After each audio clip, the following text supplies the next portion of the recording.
Welcome, everybody. My name is Al Gibson, and I'd like to welcome you here this evening, okay, to the first of 4 workshops, okay, that we're going to be putting on this year around renewable energy how-to for homeowners. As everyone knows, okay, education is a foundation for informed decision making, and it is tonight, okay, on behalf of the Switch organization, Kingston Sustainable Energy people, that will start to help Kingston and regional homeowners understand a bit more about the various options open to them. And then armed with that how-to knowledge, engage a broad array of contractors who we've got here tonight, and to actually implement various renewable energy projects in their home. So we have a highly qualified team of people that have put together the material and are ready to engage you in a pretty interactive and packed evening. As you can see from the agenda here, it's packed and it's tight. And I'll be working, okay, to stick to the time contract, okay, that we have with everybody, even though we're a bit late starting. There'll be plenty of time, okay, at the end of the evening to interact with the various knowledge experts and contractors to help you answer all your questions. So before we begin our workshop, I'd like to introduce some distinguished guests. And I want to read to you, okay, to begin with a short letter, okay, that we got today from Your Honorable John Gerritsen, our Minister of Environment. As a member in the Parliament of Ontario for Kingston and the Islands, I wish to extend a warm welcome to everyone participating in tonight's kickoff for Switch, Kingston's Renewable Energy How-To Workshops. Unfortunately, I'm unable to be with you in person as the legislation is in session and my duties require me to be in Toronto. I want to take this opportunity to congratulate Switch Kingston on taking a leadership position in promoting the Kingston region as a leading center for sustainable energy. This series of renewable how-to workshops is just one example of Switch's innovative and proactive, community-driven approach to sharing news in the sustainable energy sector. As you may have heard, the Honorable George Smitherman, Minister of Energy and Infrastructure, introduced the Green Energy Act in the Ontario Legislature on February the 23rd. We introduced this sweeping new legislation to attract new investment, create new green economy jobs, and better protect the climate.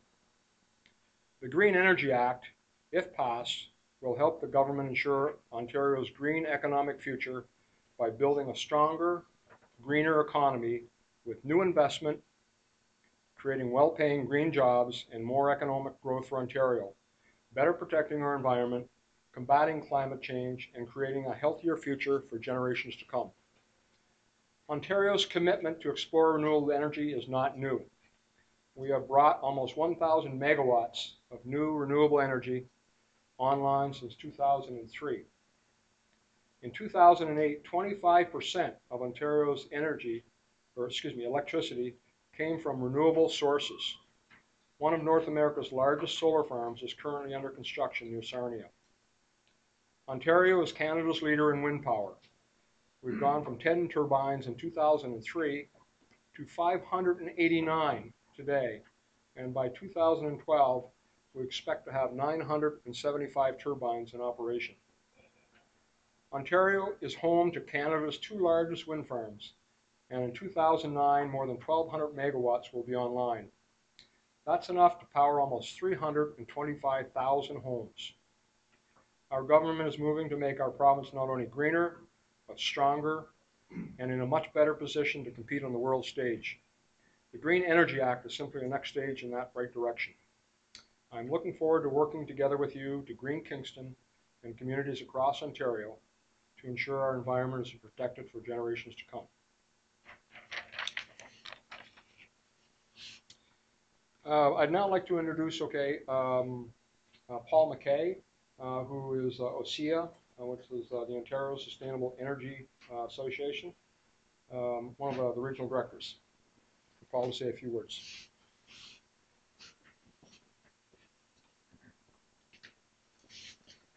Good evening. Thanks for having me. I'm a director of the Ontario Sustainable Energy Association. We have about 1,500 members in Ontario, and we're kind of the small community level type group that we represent. This can be a local urban cooperative like Trek in Toronto, which built the wind turbine at Exhibition Park, you may have seen. We also have First Nation members, farmer co-ops, small companies, and nonprofit groups in our membership base. I think it's fair to say that OSEA was the prime driver behind the original green energy model that we had in Ontario that was brought in 2004 to great applause. It didn't do so well, and it's now been remodeled into the Green Energy Act. We're also a principal founding member of the Green Energy Coalition, which has been the driving force behind the Green Energy Act, which just got introduced in the legislature a couple of weeks ago. So there's a lot of enthusiasm out there. The Green Energy Act holds a lot of promise. I only have a minute, so I won't get into too much detail, but we all have to be aware that the Green Energy Act, as it's proposed, is only an enabling piece of legislation. The key to the success in Germany and Spain and Portugal and countries like that, where you had a green energy sector built because of it, is that it's based on a feed-in tariff, which means that the producers who build the renewable energy projects get paid a reasonable enough price so that they can finance and build their green energy projects.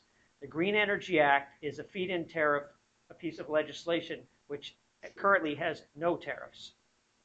And we need to focus on that and make sure that there are tariffs that come soon